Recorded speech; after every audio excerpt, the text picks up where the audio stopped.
നേരത്തെ നമ്മൾ പച്ച മാങ്ങയുടെ സ്ക്വാഷാണ് ഉണ്ടാക്കിയത്. അപ്പോൾ ഇന്ന് നമ്മൾ ഉണ്ടാക്കാൻ പോകുന്നത് പഴുത്ത മാങ്ങ കൊണ്ടുള്ള സ്ക്വാഷാണ്.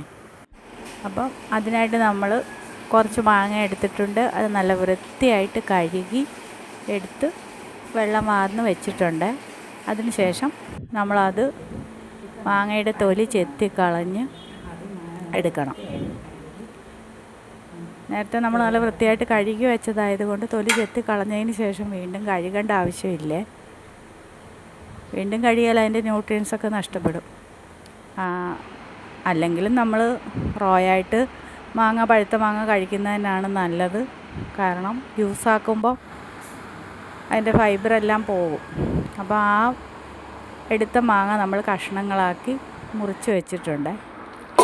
അത് ഞാൻ ഏകദേശം ഒരു 2 കിലോ മാങ്ങ ചെത്തി കഷ്ണങ്ങളാക്കി വെച്ചതുണ്ട്. അത് ഒരു കുക്കറിലേക്ക് ഇട്ടതിന് ശേഷം ഒരു 1/2 ലിറ്റർ വെള്ളം ഞാൻ ഒഴിക്കുന്നുണ്ട്. അപ്പോൾ ഒരു മാങ്ങ നെകക്കെ കിടക്കത്തക്ക രീതിയിലാണ് നമ്മൾ വെള്ളം ഒഴിച്ചിരിക്കുന്നത്. അപ്പോൾ 1/2 ലിറ്റർ ഒഴിച്ചപ്പോൾ തന്നെ മാങ്ങ മുങ്ങി കിടക്കുന്ന രീതിയിലായിട്ടുണ്ട്. അതിനുശേഷം നമ്മൾ സ്റ്റൗവിൽ വെച്ച് ഒറ്റ വിസിൽ വരുന്നിടം വരെ ഒന്ന് വേവിച്ചെടുക്കണം. വേവ് കൂടുതലാകാൻ പാടില്ല, ഒറ്റ വിസിൽ മതി. അപ്പം അങ്ങനെ എടുത്ത് വൃത്തിയായിട്ട് നമ്മൾ എടുക്കുക. അതിനുശേഷം ആ എടുത്ത മാങ്ങ കഷ്ണങ്ങൾ ഒരു അരിപ്പയിലേക്ക് ഒഴിച്ച് വെള്ളം വാർത്തെടുക്കണം. എന്നിട്ട് നന്നായിട്ട് തണുത്ത മാങ്ങ കഷ്ണങ്ങൾ മിക്സിയുടെ ജാറിലിട്ട് നന്നായിട്ട് അരച്ചെടുക്കണം. മിക്സിയുടെ ജാറിലിട്ട് നന്നായിട്ട് അരച്ചെടുത്ത് വെച്ച മാങ്ങ കഷ്ണങ്ങൾ നല്ലൊരു നെറ്റ് വെച്ച് വൃത്തിയുള്ള നെറ്റ് വെച്ച് നമ്മൾ അതിലേക്ക് ഒഴിച്ച് പിഴിഞ്ഞെടുക്കണേ. അപ്പോൾ പിഴിഞ്ഞെടുത്ത് കഴിയുമ്പോൾ അതിലുള്ള നാരുകളെല്ലാം അങ്ങ് മാറും.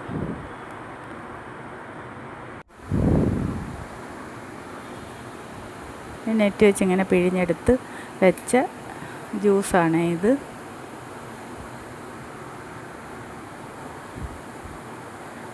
അതിനുശേഷം അത് ഈ ചൂട് കാലത്തൊക്കെ ഈ ജ്യൂസ് കുടിക്കുന്നത് നല്ലതാണ്.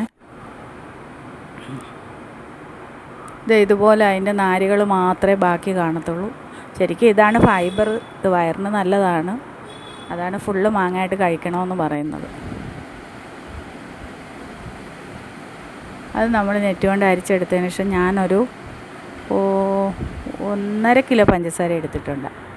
അപ്പോൾ ആ ഒരു 2 കിലോ മാങ്ങയ്ക്ക് 1.5 കിലോ പഞ്ചസാരയുടെ ആവശ്യം വരും. അതിനുശേഷം 1 സ്പൂണ് സിട്രിക് ആസിഡ് കൂടെ എടുത്തിട്ടുണ്ട്. അത് സിട്രിക് ആസിഡ് നല്ല കമ്പനിയുടെ വാങ്ങിക്കാൻ ശ്രദ്ധിക്കണം. അതേപോലെ തന്നെ ആ സിട്രിക് ആസിഡും കൂടെ ഇട്ടതിന് ശേഷം പഞ്ചസാര ഒരു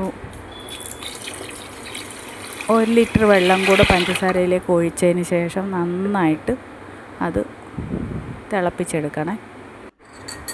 പഞ്ചസാര എല്ലാം ഉരുകി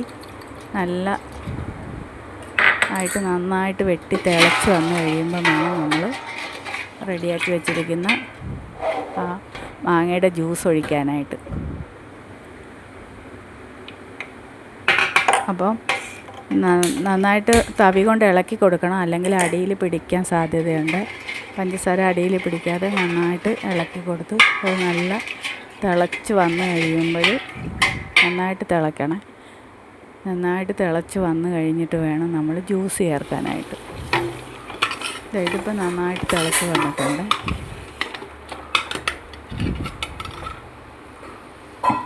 നന്നായിട്ട് തിളച്ച പഞ്ചസാര പാനിയിലേക്ക് നേരത്തെ നമ്മൾ തയ്യാറാക്കി വെച്ച മാങ്ങ ജ്യൂസ് ഒഴിച്ച് ഇളക്കി എടുക്കുക.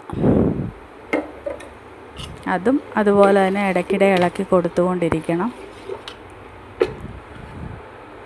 അല്ലെങ്കിൽ ആ മാങ്ങയുടെ ജ്യൂസ് അടിയിൽ പിടിക്കും. അത് പ്രത്യേകം ശ്രദ്ധിക്കണം. ഇത് നല്ലതുപോലെ വെട്ടി തിളച്ച് വരും. 4 വശം നന്നായിട്ട് വെട്ടി തിളച്ച് വരുന്നിടം വരെ നമ്മൾ ഈ ജ്യൂസ് തിളപ്പിക്കണം.